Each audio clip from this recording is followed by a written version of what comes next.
Hey, I guess you want to follow along on one of my workouts. I would love that. But I think there are some basic rules we need to establish and things we should go over first. So let's do that. Your safety is my #1 priority when making these workouts. So please, go see your physician if you have any underlying heart conditions before performing one of these workouts. To monitor your heart rate throughout the workout, if you have an Apple Watch or a wearable, that's preferable. While we're on the note of safety, remember, I can't physically fix your form if I'm not with you in person. So I need you to replicate these movement patterns to the best of your ability with perfect form. You're going to also hear audible cues. So if you have headphones in loud environments, it's going to help you understand what you should and shouldn't be doing.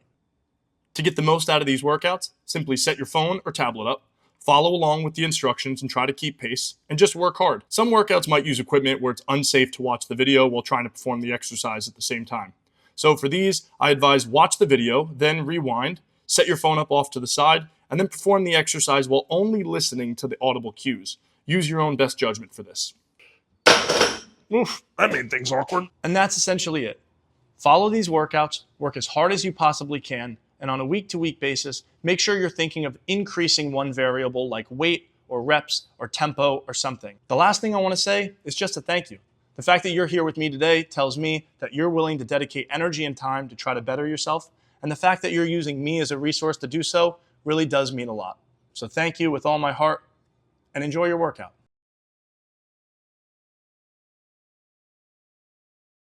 Today's objective in our workout, building muscle on our lower body. To do that, we're going to follow a program and tactic that I love called German volume training. As it says in the name, we're going to do a ton of volume, specifically 10 sets of 10 repetitions on our first 2 exercises. So we're going to be staying in one area for a long duration of time. We're also going to be focusing on the eccentric or the negative portion of the range of motion and going extremely slow and controlled. This is going to help us build more muscle as well as work on stabilizing the joints and building connective tissue around our joints.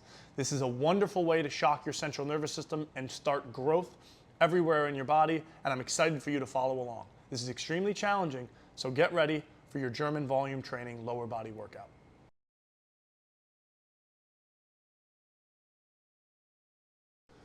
Before we get started with our workout today, I want us to do a little bit of soft tissue work to ensure that the tissue is going to activate correctly. Maybe we've been sitting all day, and we're going to be able to also provide blood flow and help fluid dynamics to make sure that we can go through these ranges of motion safely and get into these positions well. So the first things we're going to need, a lacrosse ball as well as a foam roller. I'm going to set a timer up for 45 seconds. We're going to take the lacrosse ball and put it right on the corner of our glute. From here, I'm going to shift all my weight onto that side with my hands behind my back, and I'm going to keep my opposite leg bent at 90 degrees, and I'm going to abduct or push my knee toward the ground. Now, almost all of my weight is on my corner of my butt on this lacrosse ball. From here, I just take deep breaths, and I think of my knee coming all the way up, and then all the way back down. If this is tender and you don't need to do anything else because you feel that this is working, and that's the goal, search for tender tissue that we're going to try to loosen up that's sensitive, provide blood flow. You can just relax, take deep breaths here. You can make small circles, whatever's helpful. Again, this is just prep work to try to get us into positions a little bit better today. Make sure the tissue can lengthen out, as well as us being able to fire it correctly. If you've been sitting all day, if you've been, traveling, whatever it may be, this is a great way, again, just to provide some blood flow. Okay, switch sides and get ready for our workout. Now, today, let's talk about what we're doing today. We're doing German volume training, which is going to be a ton, as the name says, of volume. Right? We're doing 10 sets of 10 repetitions with negatives for each rep when we do our squats and our glute ham raises. 2 super challenging exercises. We're going to be using a barbell for the squats just because if we were to hold the weight to our chest or do most other methodologies, our arms would get so tired and it would be really distracting. So again, barbell is the preferable method, but you don't have to use a barbell, especially if you're not familiar with the mechanics and you can't keep perfect form. By that I mean mostly maintaining a neutral spine. Again, deep breaths here. Just trying to find the tissue that's tender. If you want to spend more time here, please do. Again, I want us to be efficient and I want you to get right to the workout and then get back to your day. But if you've been sitting, if you're not feeling 100% for today, take a couple extra minutes, loosen up the tissue a little bit longer. I just did there. Okay, next. We're going to move off the lacrosse ball and we're going to go to a foam roller. I want us to work on our quads. So we're going to lay face down in a plank position. I have one leg on the foam roller. The opposite foot is kind of hanging off. All I'm going to do is scoot myself up the foam roller almost to where my knee is and then go all the way back down almost to my hip flexor. We can rotate our leg out to the side, do more of our adductors, the inside of our leg. We can rotate and do more of our IT band. Again, I would search for the tissue that's the most sensitive. When you find that tissue, you can stay put. We can do knee flexion and extension. There's no right or wrong way. It's, again, you're just trying to rub the foam roller over the tissue to get some proprioception, some neural pathways. Your body's able to communicate better from your brain to the musculature better. You're providing blood flow. Again, this is just going to ensure that you're able to fire this tissue better and do things correctly. Okay, let's switch sides. So again, like I was saying, today we're going to be doing slow repetitions, okay? So we're going to really be focusing on trying to maintain good form. We're going to be trying to build a lot of muscle here with this workout because of that slow time under tension. It's going to tear more fibers. Those fibers are going to regrow. We're going to regrow new muscle, larger muscle. And hopefully, because we're doing slower repetitions, we're also able to work on form a little bit more intentionally than we normally would in some of our workouts. So again, this is my favorite tactic and program for building muscle. I'm really excited for you to join me today, but it's extremely challenging. We're going to be keeping strict rest periods. So we're going to have about a minute in between each rest. We're going to stay strict to that. If you need to pause and take more rest, please do. And okay, good. So we did our soft tissue work. Now I want us to just do a quick mobilization for our spine if we've been sitting a lot today. So we're going to do some thoracic extension, foam roller, upper back. We've probably done this together. Posterior pelvic tilt, right? I tilt my pelvis, push my lower back, and my belly is engaged down to the ground. Hands on my head, huge breath out. I try to conform my upper back over the foam roller without allowing my lower back to go into extension. That is not the goal. It is just to get my thoracic spine to relax and arch over this foam roller. If we sit a lot at work, looking at our phone all the time, we start to get really rounded, kyphotic, bad posture. This is one way that we're going to try to mitigate those effects. Okay, good. Next, if you need to spend more time again there, it feels really good, please do. Next, we're going to work on thoracic rotation. I'm laying on my side, one knee up on the foam roller, opposite hand out to the side. Making a T, I'm going to take a deep breath out and try to rotate and pin my other shoulder all the way down to the ground. And then return all the way back. Again, deep breath out. We're going to do 3 of these per side. Here you might notice maybe you have less range of motion on one side. Then we can start to think, why do you think that is, right? Do we play a rotational sport, tennis or golf? And maybe we're not rotating as much the other way. Okay, maybe we should start training the other direction more to make sure we're more symmetrical. Is it when we're sitting at our desk? Do we rotate one direction to reach for something, or like rotating to grab our seat belt, right? There's so many small things, minute details within our life that contribute to some of these asymmetries. And that's one of the important things in these workouts is I want you guys to pay attention to your body and learn what's right, what's wrong, and maybe why are some of these habits and imbalances forming. So great job. We're gonna now move on to some movement prep, warm some of this tissue up because we got a tough one today. I wanna make sure we're being safe. So I'll see you in a few seconds for the movement prep. Meet you there.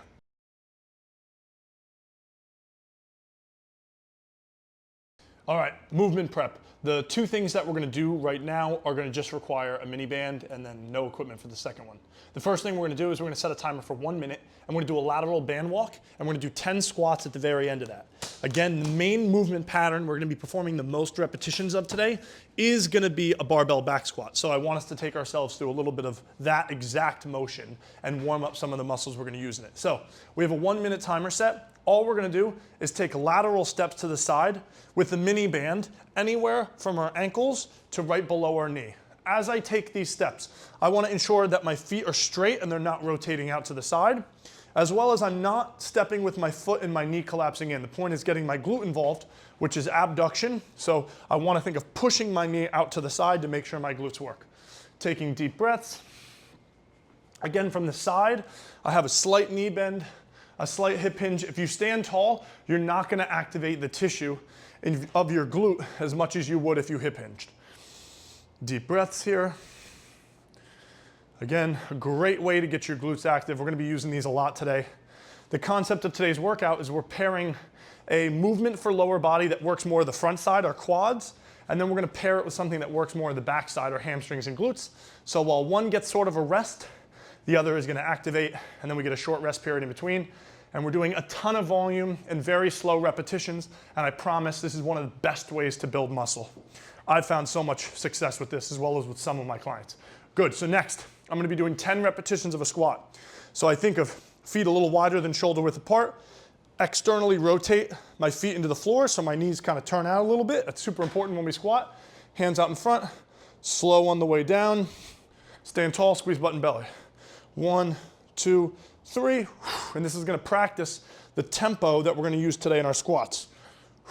One thing we're also gonna do today in our squats is we're gonna elevate our heels so we can stay more vertical torso angled to ensure our quads work more and then our lower back doesn't get too tight.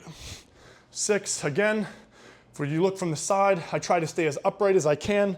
My knees track a little forward. I make sure I'm not pushing my butt too far back. Your lower back's gonna get real tight if your squat mechanics look like this, so we might need to work on our ankle range of motion.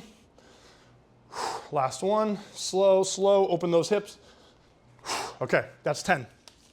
Next, we're gonna just do a little bit of a lunge matrix in the frontal plane because I want us to get some movement of our spine, just warm up our lower back. We might have been sitting a lot today. We're gonna take a big step forward. We're gonna do 5 repetitions per side, almost like I'm about to lunge, except my back leg stays locked out. I reach up to the sky, arch my lower back. I step back with the same foot that stepped forward. I step behind my other foot, except now, bent knee again of the foot that stepped. The foot that didn't stays locked out. Reach to the ground, arms up as high as I can. Again, back leg stays locked out. Think of it that way to make this easier. Stays locked, stays locked, stays locked. Front leg is the only one that bends. Hip extension, hip flexion, shoulder flexion, shoulder extension. It's a quick dynamic way of taking a few joints through a few ranges of motion. Let's switch sides. Now I step with the left, lock out the right. Again, great way to go from hip flexor stretch to hamstring stretch. 2 opposite muscle groups working in opposite movement patterns. And if this is a little foreign and maybe you're struggling to do this right, no worries. Over time, we're gonna master this. One for good luck. And all right, guys, super quick way of warming up. We're gonna get to our workout. We're gonna do a warm-up set with about half the weight we're gonna use. Then we'll get started, so I'll see you at the first circuit.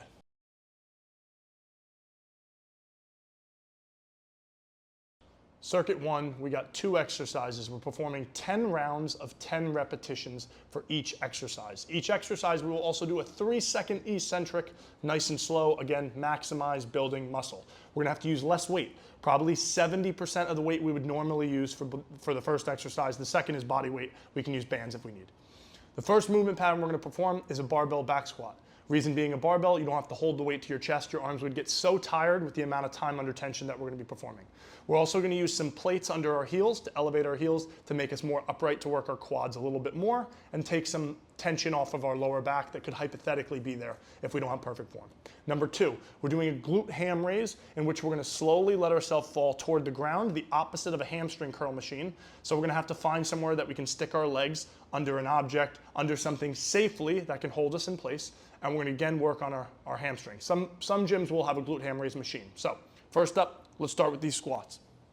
So I'm not gonna have any weight on the bar. I want you guys to do a warm-up set of about 40% of the weight you'd use, and then we're gonna use 70% of the weight you would normally squat with.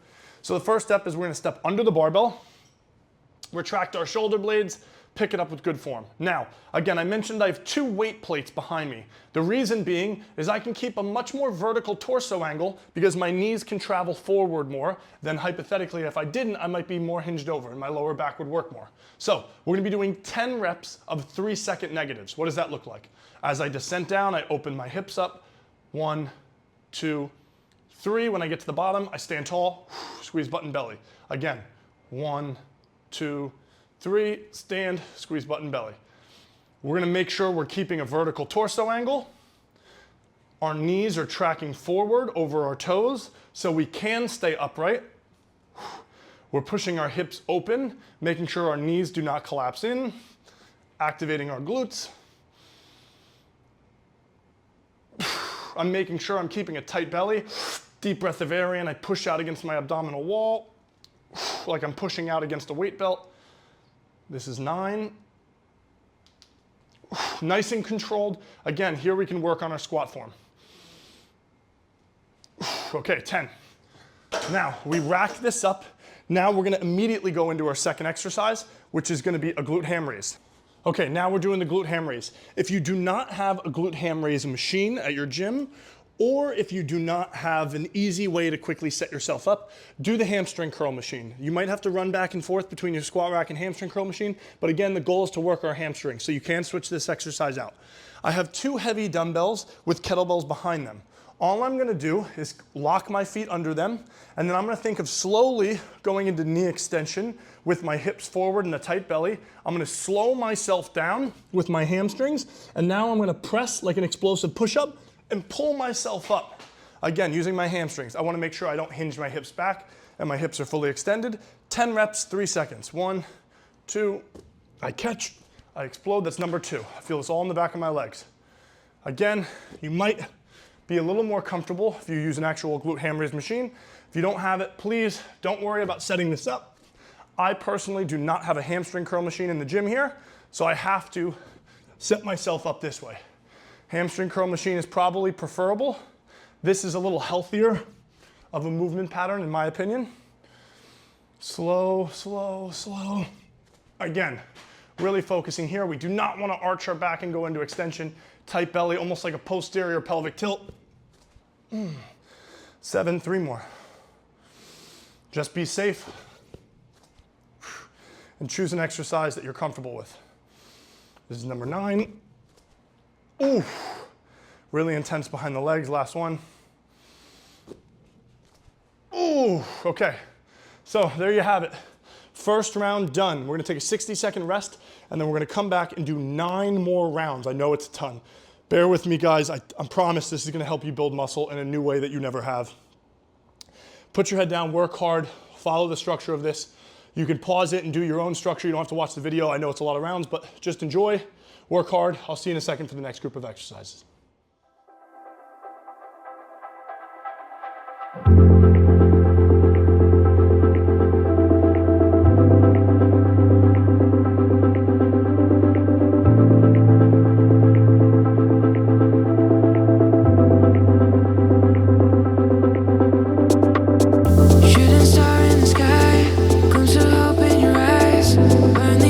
Together, finding you was a missing part.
Okay, last grouping of exercises. I know that was intense. You just finished doing all those squats and glute ham raises. Now, 2 new exercises. We're only gonna do 3 rounds of this, so I know, you're welcome. Another 10 sets would crush you. So the first thing we're gonna do, again, we're gonna focus more on the quad dominant aspect. We're gonna be doing some step downs from an elevated surface. You can use a couple of weight plates. You can use some yoga blocks stacked up. Be safe with that concept.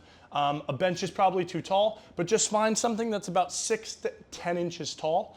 The second thing we're gonna do is we're gonna need a bench, and we're gonna be doing some single-legged hip thrusts, working on our hamstring and our glute. Again, both sides of our leg, trying to give one side a rest while we're working the other side out. So the first thing we're gonna do is we're gonna come over here and we're gonna do our step downs. So we're gonna do 12 repetitions per leg. I would do this near something so you can set your hand on it.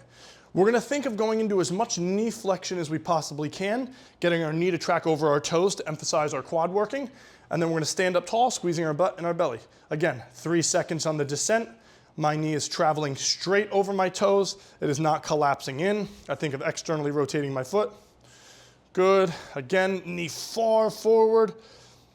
The further we can get our knee to track forward and the lower range of motion we get, the more challenging we'll make this. So again, you can bend this leg and try to really see how low you can go, like a pistol squat, or you can keep it locked out and just use it as a gauge for how low you go.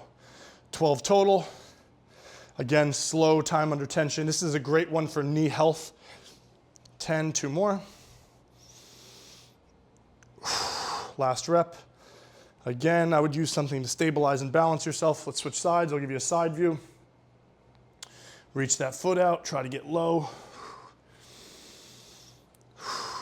Again, you can see why the time under tension, how much of a pump it gives you and how exhausting it is on your musculature. So you can kind of see how this is gonna help you build more muscle. Slow. And our strict rest periods of a minute, I mean, you're doing so much work in a short amount of time. Deep breaths, deep breaths. It's one of my favorite types of programs. I try to do this a couple times a year, just spread out throughout the year. 3 more. And because we're doing these negatives, we generally use less weight, which makes it a little easier on your joints. Last one. Oh, okay, 12, good. Next, we're gonna be using that bench and we're gonna be doing some single-legged hip thrusts. Now, if you're strong enough, you can put a weight on your hips. If you wanna do this just body weight, whatever you're at right now, stage is strength-wise. But again, we need to make this harder every week, so maybe next week we use weight. So whatever leg that I'm doing, I'm gonna leave the kettlebell on the opposite side. That way I gotta do a little bit of work of trying to keep my hips even, use my core more. So I'm gonna hip hinge, right? One leg is off the floor, the opposite foot I'm driving through my heel. My upper back is barely on the bench. I drive through my heel, I push my hips up, I get my belly nice and level, I'm not overextending and arching my back. I squeeze my butt cheek, I come all the way back down, 3 seconds. Squeeze, hold it, 1, 2, 3. Squeeze, and again, like I said, we're doing 12 repetitions. Really gonna fire the back side of your body up. If this is too challenging right now with one leg, even if it is body weight, you can do both legs, do more volume, whatever you find appropriate. Ooh, really feeling this, especially after those glute ham raises. Oh, 10, 2 more. I'm using a 35-pound weight. Oh, and this is plenty. Last one. Ooh, squeeze that butt. Ooh wee, okay. Switch sides, same concept. Hips come down, neutral spine, up. Squeeze my butt cheek, pressing through the heel of my foot. Slow. Make sure you get those hips level to 90 degrees. Squeeze. It's a great way to work on your glutes and hamstrings, especially if you're someone that has trouble maintaining a neutral spine. Maybe you're a little tighter and you don't do deadlifting. This is a great way to work some of the same musculature in a hip hinge pattern, which we're doing, which is the same as a deadlift. But instead of holding the weight now and kind of our lower back being the lever arm, weights directly on our hips. And we can just focus on working this isolated area. Ooh, last one. And squeeze. Whew. All right, there you have it, guys. So that's round 1 done. We just got to do 2 more of that, and then we're finished for the day. So keep up the hard work. You're almost there. Short rest. I'll see you at the finale.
Congratulations, I know that was exhausting. It's a ton of time under tension, a ton of repetitions, but I promise you, you're gonna build muscle from these workouts. If you're consistently doing this and trying to make it more challenging every week with a little more weight, and if you're eating the right nutrition, getting enough protein, carbohydrates, and you're trying to do the things that are gonna assist you in building muscle. So again, congratulations, continue to work hard. It's really important that we maintain the muscle mass on our body, so as we get older and we start losing muscle, we still maintain our strength, and the connective tissue around our joints is strong, reduces our risk of injury, and it's just gonna improve our quality of life. So again, thank you so much for being here with me today. I look forward to seeing you at the next workout. Keep working hard. I'll see you soon.